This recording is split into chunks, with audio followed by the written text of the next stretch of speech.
Hello friends, 8th standard சயின்ஸுக்கான annual exam original question English மீடியம்க்கானது உங்களுக்கு அப்டேட் பண்ணியிருக்கேன். ப்ரீவியஸ் இயரில் நடந்து முடிஞ்சது. ஒன் வேர்டை பொறுத்த வரைக்கும் நீங்கள் உங்களுக்கு எப்படி நான் மேக்ஸில் வந்து உங்களுக்கு 100 மார்க்ஸ் அப்படிங்கிறனால உங்களுக்கு 20 ஒன் வேர்டு இருக்குன்னு சொன்னோன்னா, அதேமாதிரி இதில் பார்த்தீங்க அப்படின்னம்னா உங்களுக்கு சயின்ஸ் அண்ட் சோசியல் ரெண்டுலையுமே 25லேருந்து 30 வரைக்குமே உங்களுக்கு ஒன் வேர்டு மட்டும்தான் கேட்குறாங்க. அது முடிஞ்சதுக்கப்புறமா 2 மார்க் எத்தனை அட்டன் பண்ணணும் அப்படின்னம்னா 15 அட்டன் பண்ணணும். ஒரு சில டிஸ்ட்ரிக்ட் வைஸாக அந்த கொஸ்டின் பேட்டர்ன் அப்படிங்கிறது வேரியஸ் ஆகும். பட் இம்பார்ட்டன்ட் கொஸ்டின் அப்படிங்கிறது நான் அப்டேட் பண்ணக்கூடிய செலக்டட் கொஸ்டின்ஸ். இதில் இருக்கக்கூடியது உங்களுக்கு 100% யூஸ்ஃபுல்லாக இருக்கக்கூடியது. அதுமாதிரி அந்த 4 மார்க் அண்ட் 5 மார்க் கொஸ்டின் லாஸ்ட்டாக என்னென்ன படிக்கணும் அப்படிங்கிறத நான் உங்களுக்கு சொல்லிடுறேன். அதாவது 3 பார்ட்லையுமே ஃபிசிக்ஸ், கெமிஸ்ட்ரி, பயாலஜி 3லையுமே இதில் இருக்கக்கூடியது லாஸ்ட்டு ஒன் டே இருக்குது. இன்றைக்கி ஃபுல்லாக படிக்க போகிறீங்க, திரும்ப நாளைக்கு ஃபுல்லாக படிக்க போகிறீங்க. நாலுன்னு மார்னிங் தான் எக்ஸாம்னு சொல்லும்போது உங்களுக்கு சயின்ஸ் அப்டேட் பண்ணியிருக்கேன் இல்லையா, சோசியலும் இதுக்கு அடுத்த வீடியோவே அப்டேட் பண்ணிடுவேன். சேனலை சப்ஸ்கிரைப் பண்ணியிருந்தீங்கன்னா அந்த வீடியோ எல்லாத்தையுமே பார்க்கலாம். இது பார்த்தீங்க அப்படின்னா இதெல்லாமே நமக்கு எந்த டிஸ்ட்ரிக்டாக தான் repeated question. Divide, friction first லெசனில் இருக்கக்கூடியது. அடுத்து பார்த்தீங்க அப்படின்னா ஸ்னெல்ஸ் லா ஆஃப்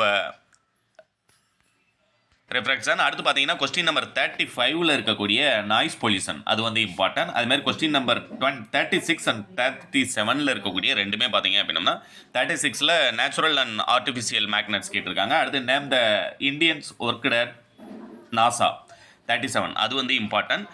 ஏன்னா ஒரு செலக்டட் கொஸ்டின் ப்ரீவியஸ் இயரில் நடந்த ஒரிஜினல் கொஸ்டின் பேப்பர்னு சொல்லும்போது இதில் குறிப்பிட்டு இது மட்டும் சொல்கிறத விட இது எல்லாத்தையுமே ஓரளவுக்கு ஏன்னா இப்போ நான் குறிப்பிட்டு சொன்னது எல்லாமே நமக்கு இந்த வருஷமும் ஆனுவல் எக்ஸாமுக்கு வரக்கூடிய கொஸ்டின். மற்றபடி பார்த்தீங்க அப்படின்னம்னா இந்த பிடிஎஃபோட டவுன்லோட் லிங்க் டிஸ்கிரிப்ஷனில் கொடுக்குறேன். இல்லை ஜஸ்ட் இந்த ஒரு ஸ்க்ரீன்ஷாட் எடுத்துட்டீங்க அப்படின்னம்னா கொஸ்டின் நம்பர் 36லேருந்து 51 வரைக்குமே உங்களுக்கு இந்த பேஜில் கவர் ஆயிடுது. அப்படியே ஒரு ஸ்க்ரீன்ஷாட் எடுத்தீங்க அப்படின்னா இது எல்லாம் ஒரு தடவை படிச்சுக்கலாம். இது எல்லாமே நமக்கு பார்த்தீங்க அப்படின்னா ரிப்பீட்டட் கொஸ்டின் தான், புரியுங்களா? இந்த கொஸ்டின் நம்பர் 43ல் இருக்கக்கூடிய இது எல்லாமே பார்த்தீங்க அப்படின்னா ரிப்பீட்டட் கொஸ்டின். 43 அடுத்து பார்த்தீங்கன்னா டைப் ஆஃப் பாக்டீரியா, அது வந்து இம்பார்ட்டன்ட்.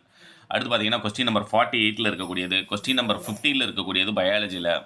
இது எல்லாமே நமக்கு ரிப்பீட்டட் கொஸ்டின்ஸ். இது எல்லாமே ஒரு தடவைக்கு நல்லா தரவு பண்ணிக்கோங்க. ஏன்னா அடுத்து நமக்கு 5 மார்க் கொஸ்டினை பொறுத்த வரைக்கும் என்ன கேட்பாங்க அப்படிங்கிறது உங்களுக்கு தெரியும். ரீசனிங் கொஸ்டின் இதில் வந்து இந்த கொஸ்டின் பேப்பரில் ரீசனிங் கொஸ்டின் தனியாகவே கொடுத்துருக்காங்க. Give reason of the following அப்படிங்கிறது ஒரு 3 கொஸ்டின் கொடுத்துருக்காங்க. இதெல்லாம் பார்த்தீங்க அப்படின்னா நமக்கு 2 மார்க்கில் கேட்கக்கூடியது. அப்படி இல்லை அப்படின்னம்னா உங்களுக்கு 7 மார்க் கொஸ்டின் 5 மார்க்காக இல்லாமல் உங்களுடைய கொஸ்டின் பேட்டர்ன் படி 7 மார்க்காக கேட்குறாங்க அப்படின்னம்னா இதெல்லாம் பார்த்தீங்க அப்படின்னா உங்களுக்கு 7 மார்க்கில் எதிர் சாய்ஸில் கேட்பாங்க.